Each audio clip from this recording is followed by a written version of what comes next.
Hey everybody, it's Dr. May. How are you today? I hope everything is going pretty well with you. I'm here today because I'm going to start a new brief series in videos about creating a sense of safety. And I've touched on this in other videos, including some of my sensory motor psychotherapy videos and things like that. But it's so key to feeling comfortable within yourself, to feeling that sense of window of tolerance and wise mind, everything like that. So I wanted to share some key techniques that they often talk about in the trauma world to help you create this sense of safety in yourself and practice it. So the first one we're going to do today is the safe space imagery. And, a lot of the times we use our imagination for negative things. So this is a way to strengthen our ability to use our imagination for something that's going to be really useful and helpful to us. So safe space imagery, here we go. So let's start back from the beginning. So if we were lucky enough, we might have grown up in a situation with our family that helped us internalize a sense of safety. If they were, able to respond to us well, if they created a safe environment, if they understood us, if they took care of our needs and listened to us, it helped us internalize this feeling that the world is safe and I am safe and I'm going to be taken care of. And that's in a context of what they often would call secure attachment. But most people, well, not most people, a lot of people are not that lucky. And if you're watching my video, chances are maybe this wasn't your experience. So if that's the case, maybe you even had trauma when you were young. And if you had early trauma, you may not have ever gotten a chance to internalize a sense of safety because the people around you didn't help you feel that sense of safety. So you may not have felt comfortable in your own skin. People may not have been responsive to you. They may have actively hurt you or neglected you. And so even now, even if you're in a safe situation, you may have a hard time feeling safe. So you may cognitively know that, yeah, everything's okay right now, but I don't feel it on a physical kind of level. Something inside me still feels like there's something wrong.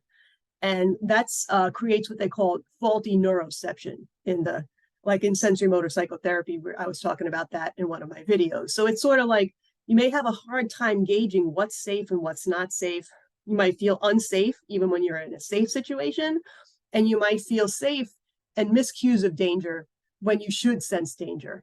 And so your autonomic nervous system gets a little off. And also, there might be some fragmentation that happens with trauma. So there might be parts of you that are kind of stuck in trauma time. And when they get activated, it feels like I'm right back where I was when things were bad, when things were unsafe. And it brings that feeling back into my present life, even if I look around me and things are okay. So this could be an ongoing struggle that makes my daily life now kind of difficult. So what can we do? It's still possible to create a sense of safety now and to try to move through these difficult, stuck patterns that we have.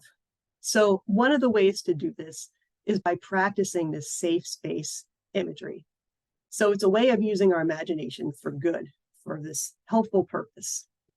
So what are some benefits? Why should I bother trying this thing and spending my time on this? Okay, so they found that when people practice this daily, that it helps to normalize your body's biological arousal level. So it helps you stay into that comfortable window of tolerance, ventral vagal, socially engaged, at ease, feeling by practicing safe space imagery. And this is really important when you've had a difficult history with maybe trauma and maybe a lot of anxiety or shame or depression or other things. It could help you deepen your ability to get into a state of relaxation. And there's many, many techniques for that. And this is just one of the things that could help with that. So it could help you feel calmer, especially if you're struggling with high arousal or hyperarousal, anxiety, things like that. It helps you get back into that comfortable window of tolerance, ventral vagal energy. It helps strengthen our immune systems. So maybe we'll get sick less often, and that's always a good thing. It helps contribute to our physical health because clearly there's a mind-body connection. So using our mind for safe space imagery helps that ability to physically feel better.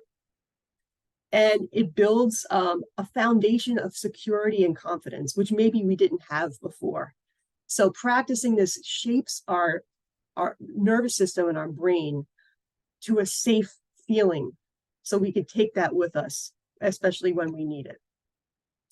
And, we have, no matter what, we're always going to confront stress in our life. This is just part of living. And it gives us like a refuge from that. So if I'm having a difficult day, maybe I could take some time when I go home from work or from wherever to just get back into my safe space imagery and bring myself back to a comfortable place. So it's like an internal refuge or anchor that brings me to that comfortable place that I know I can rely on. And I don't need any equipment for it except my mind and my willingness to do it. So really useful. So even if you're in a place where you don't have your usual coping skills, which I often hear from people in the hospital, they took all my coping skills away from me. What could I do? This is one of the things you could do, because your mind is always with you no matter where you are. All right, so let's get started. Okay, so I'm going to give you all the tools of how to do it, and then some options for how to build it into your life.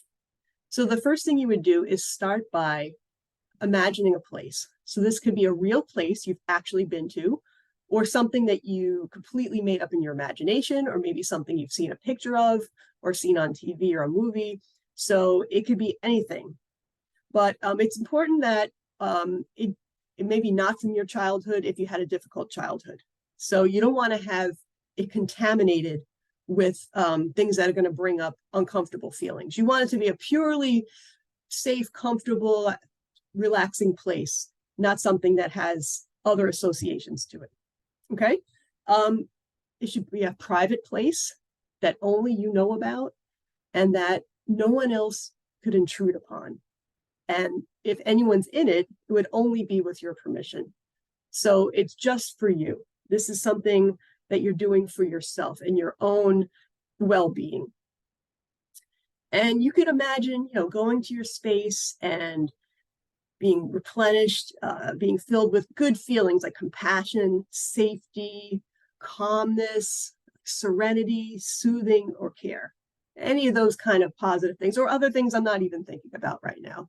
So it should help you bring up and create and stay with those feelings. So I'm going to give you a bunch of examples, because sometimes, we come up with something on our own, and then, we're comfortable with that. But then we hear about other possibilities and we're like, oh, wow, like that might be really good for me too. Maybe I should give that a try. So you could experiment with some of these different things and see what feels right to you, or maybe different ones for different times or different circumstances. You could play around with it. Okay, here we go. So if you're a nature person and you imagine the outdoors to be your safe space, then that could be a really nice one to do. People feel comfortable and relaxed and peaceful in nature. So maybe you're an outdoorsy person and you could imagine a place you've been to, or you could do like what I just did right here. Go on the internet and there's a million pictures out there, and you could find some pictures of places that really resonate with you and spend some time looking at it and internalizing that image and imagining yourself there. All right, so here are just some examples. So mountains or lakes, forests, beaches, islands, maybe even a private island, being out in the ocean somewhere, maybe even in a big meadow or a farm. Okay, so whatever feels good to you. Maybe even there's a special room, perhaps a room you've been to, or maybe a hotel. Like this to me looks a little like a hotel lobby somewhere at a national park. And it kind of has that nice woodsy, comfortable feeling. But it could be anything, any kind of room that feels right to you. Okay, and even some creative types of structures that may not have come to your mind immediately. So perhaps even a tree house. So being up there in your special little tree house, being high up and able to look out and be away from people. Maybe even a little hut somewhere out in the jungle, who knows? A high-rise apartment. I know not everybody here is a city person, but if you've ever been up in one of those, sometimes it feels kind of cool just being high up and able to look out and be away from everybody. Maybe a beach house or like a porch someplace. It could be a porch on a beach house or just a porch on a regular house, like Sometimes some of those enclosed wraparound porches feel kind of cozy. Maybe even a log cabin or a lake house, maybe somewhere out in the woods, like a little place to stay. Okay, so get your imagination going, see what feels good to you.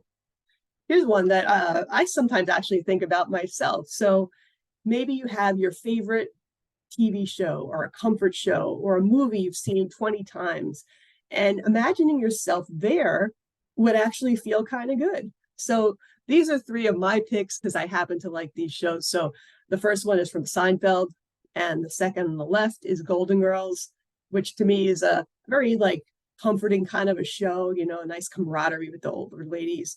And the other one is Roseanne. I'm kind of on a Roseanne kick now. I'm watching some reruns.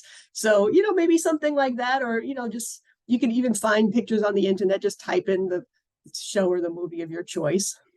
Even if there's a scene from a book that you could imagine that you were imagining while you're reading the book and it made you feel good, maybe that could even be part of it. So something like that. Other things you could try is maybe a safe cave or a cavern.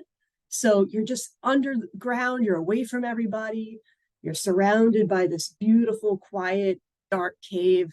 Maybe that would feel good to you.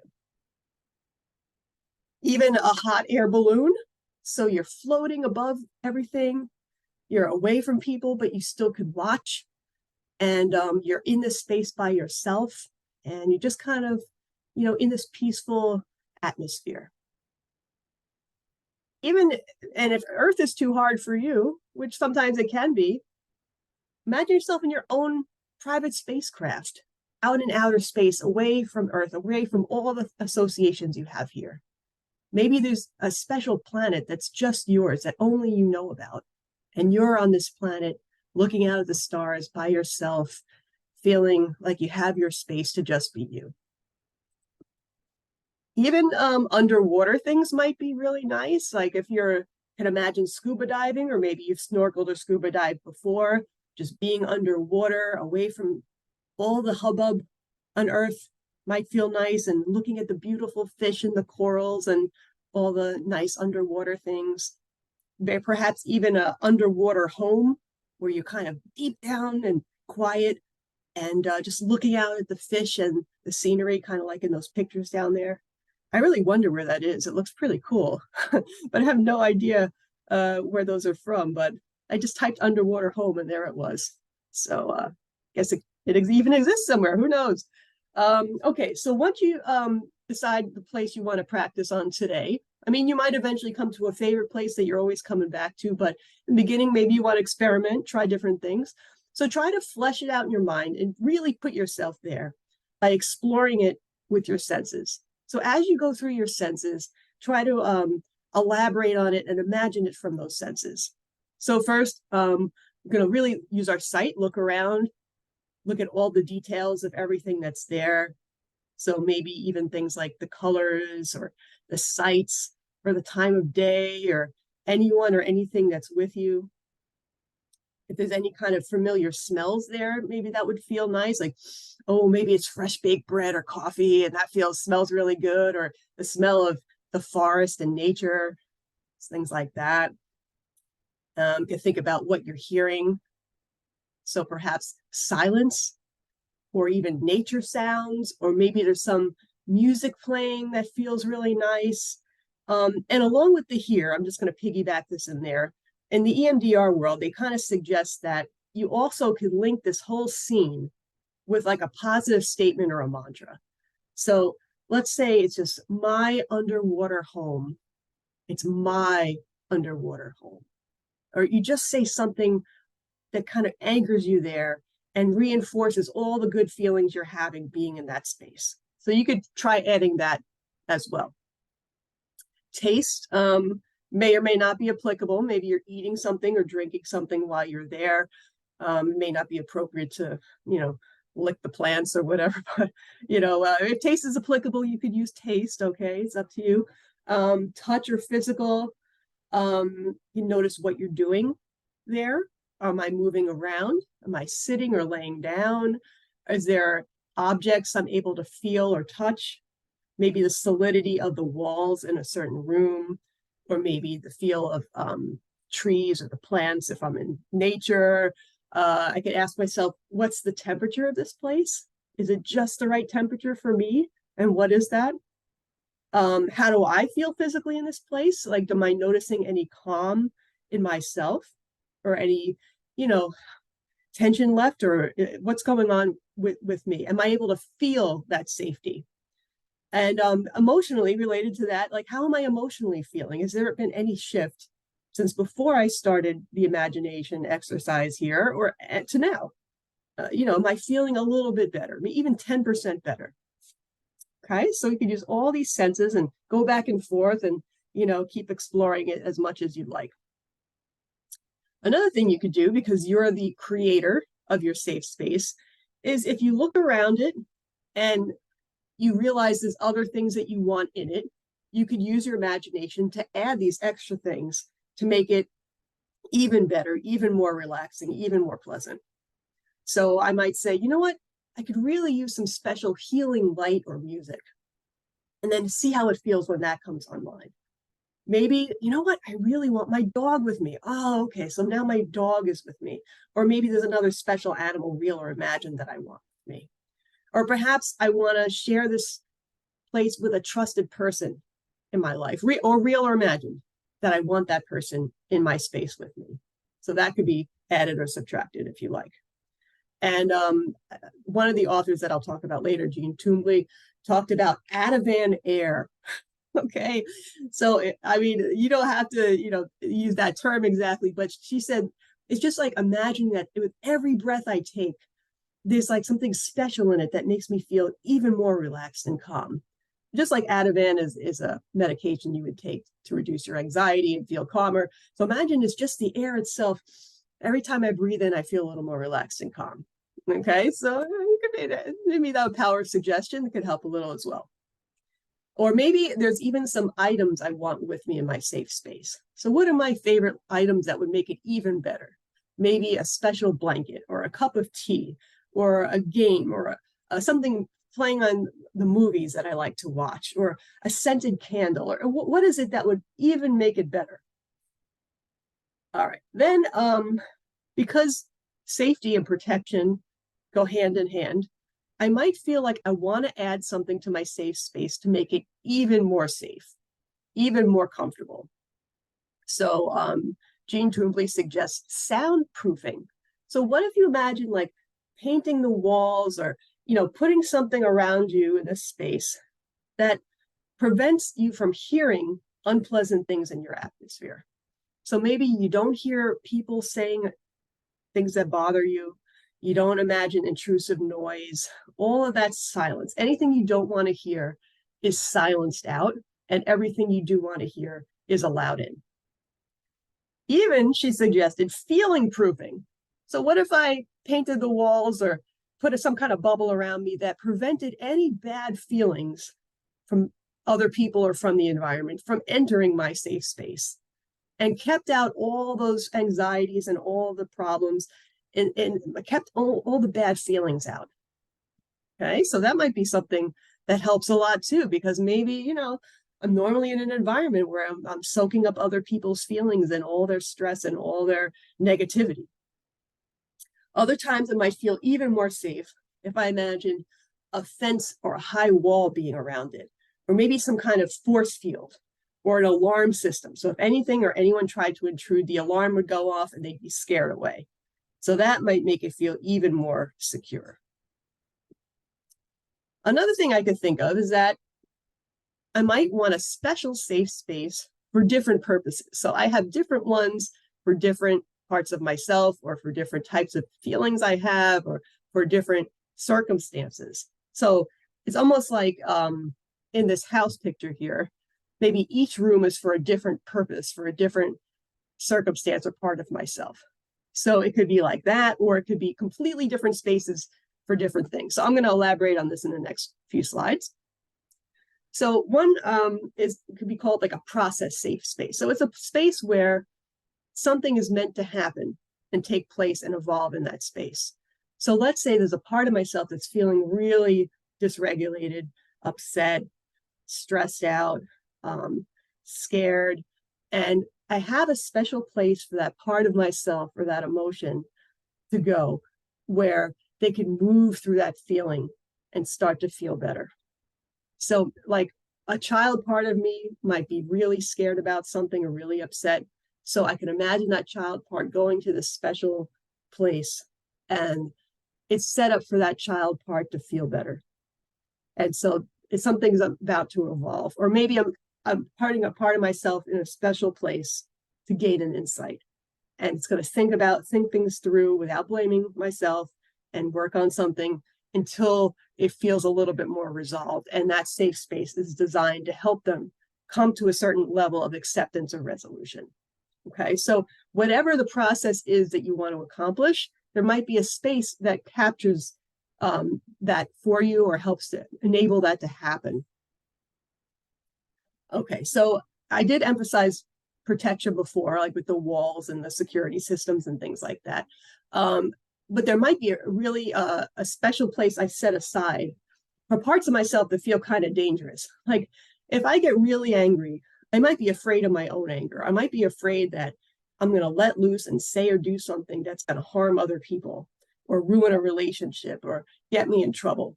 So I might have a special place for that part of myself so that that part can't hurt anybody and can't be hurt by anybody. So it's the double purpose. So it could be one or both happening at the same time. So it keeps harm out and it keeps you from harming others. So it's almost like that inner vicious dog in myself. I got to fence it in sometimes just to contain it and prevent it from creating havoc in my life. Okay, so there might be a special place you have for that. Other times, maybe there's parts of you that need some special healing. So it could even be like a part of me that holds a lot of physical pain, or a part of me that holds certain emotional injuries or a certain trauma, and it needs a healing place. And it might be imagining a certain type of hospital setting where I have caring people healing that part of myself. Maybe there's imaginary nurses or doctors or healers involved helping that part of me to feel better. Maybe there's imaginary pain pills that help with my physical pain. Maybe there's healing music or healing scents or, that help in that space. So a special healing place might be useful for certain circumstances. But I would be careful about what I pick, because if you have traumatic memories of being in a hospital, this may not be what you would imagine. Maybe you'd imagine a completely different kind of healing space and not a hospital. That's just one example, okay?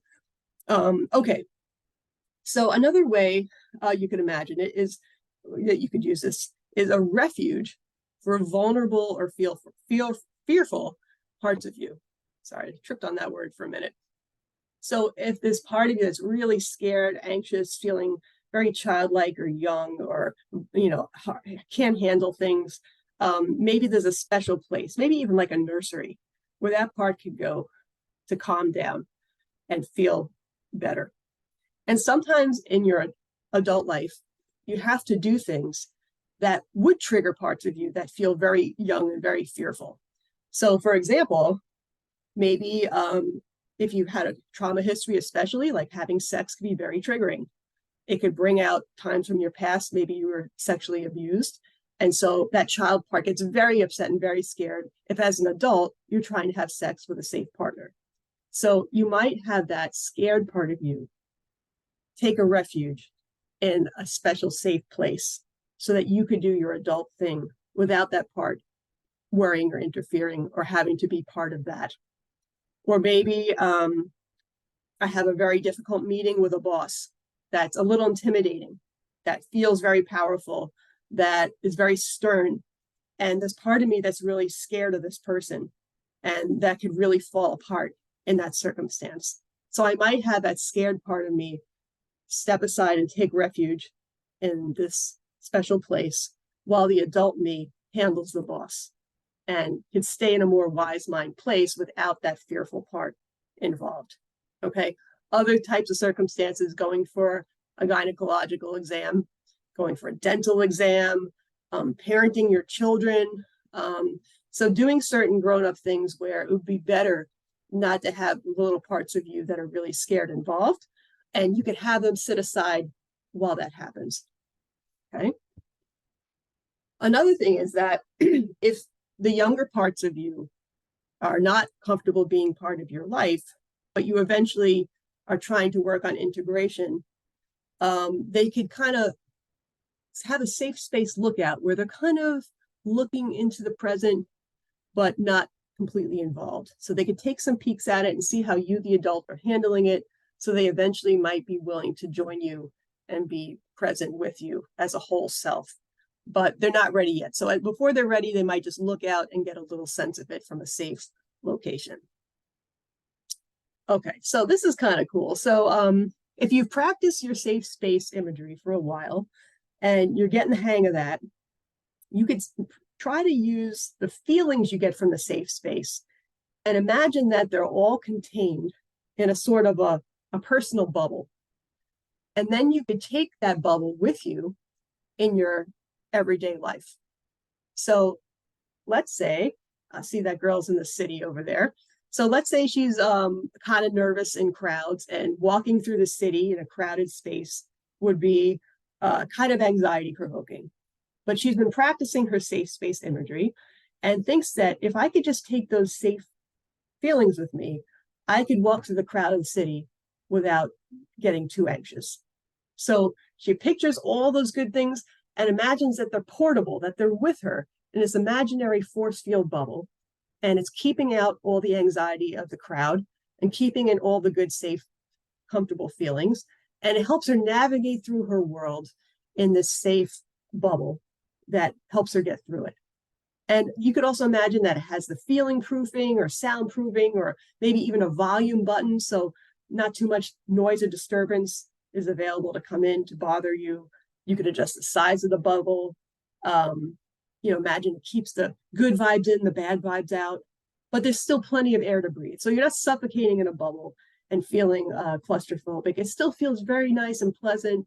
It's a good containment. It's not a suffocating containment. Right?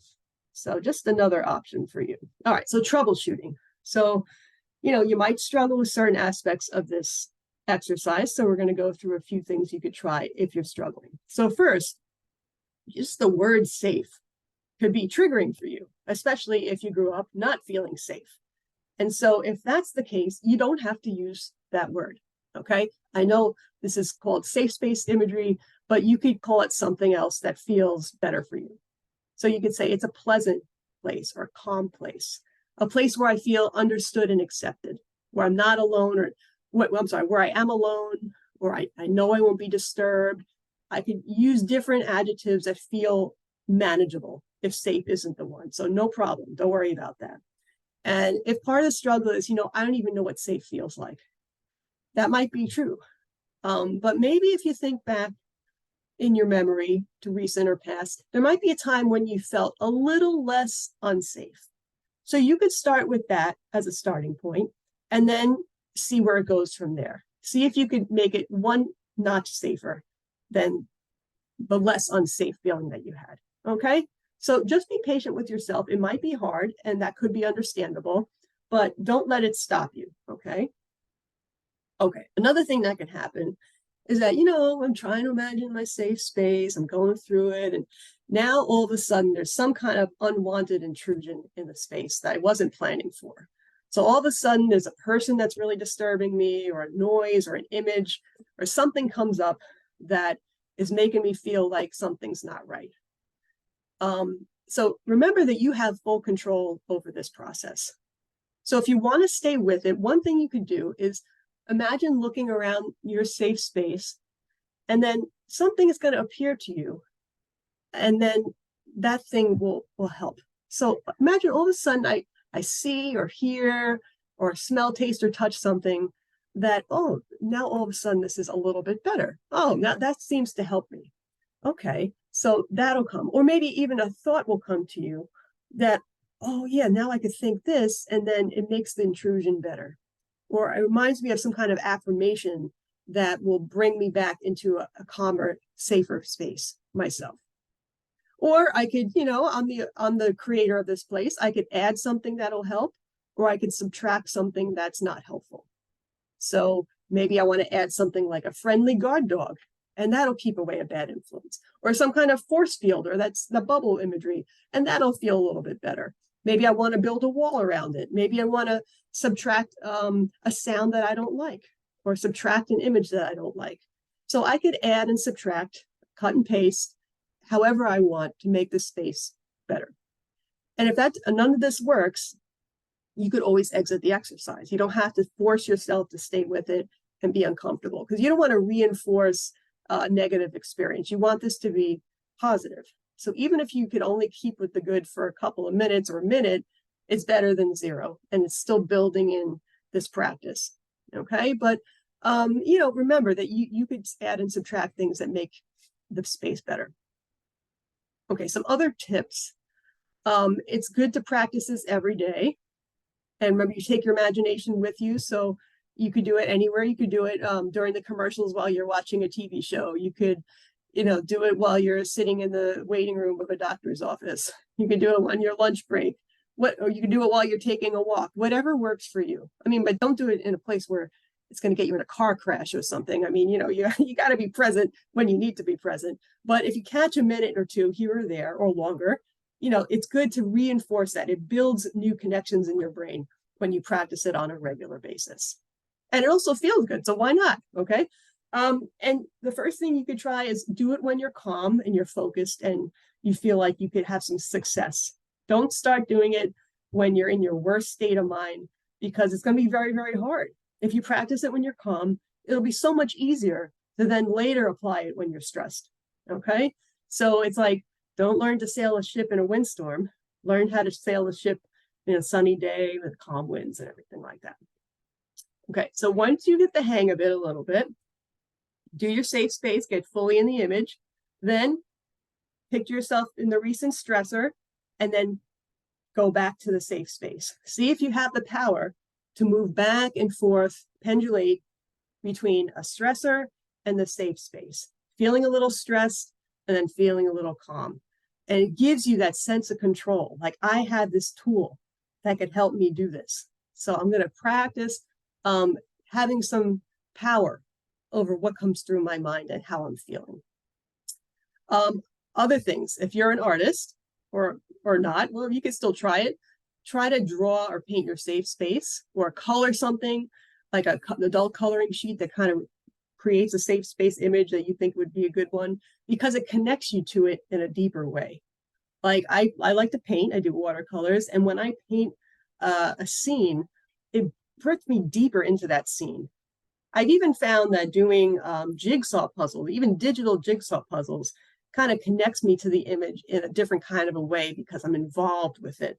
So all that kind of stuff could really deepen the practice if you want to try it. So like I did with this PowerPoint here, you could find pictures that help to represent the safe space and look at the picture and really put yourself there. Use it as a physical anchor, because our minds sometimes can be all over the place.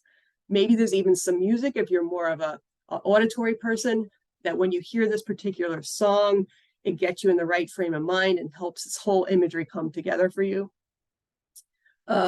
If you're so inclined, you could create your space like on a program like Minecraft, not the ones where all the creatures are coming after you, but you could have a certain setting where you're just like building stuff, and you could design it and build it in a 3D kind of a way and explore it on Minecraft if you like that. There's also art and design apps, like some you could kind of design your living room or design this room in the house, and you could do the colors you want, the different accessories, and maybe even doing something like that could be part of your imaginary safe space. If you're more of a writer, you could write it out in detail. Write yourself your own script for what it looks like and what are all the sensory experiences I'm having and how I'm supposed to be feeling, and what I am feeling when I'm in there, and read it. And as you read it, put yourself there. Or if you want, you or a friend of yours could record it, and then you can listen to it like a meditation script, and you could practice getting yourself into it through that. Okay, so there's a lot of different options that could help you do this. Okay, but before I go, I want to definitely give props to especially Joanne Twombly because I got a lot of the information for some of these ideas from her book, Trauma and Dissociation, Informed Internal Family Systems. Sounds kind of complicated, but she did have a lot of great ideas and resources in there. It's a little more geared toward clinicians than toward lay people, but it's definitely interesting if you ever want to check it out. And a couple ideas, but not most of them from this presentation, is from Coping with Trauma-Related Dissociation. It's a kind of a self-help book that you can use, and there's different exercises and stuff, especially if you're struggling with Haart's or dissociation and things like that. So another good recommendation for that. Okay, so I hope you're ready to give this a try and use your safe space imagery. So have fun, I hope you enjoy it, and I'll see you again soon with another video on safety. Okay, take care, you guys.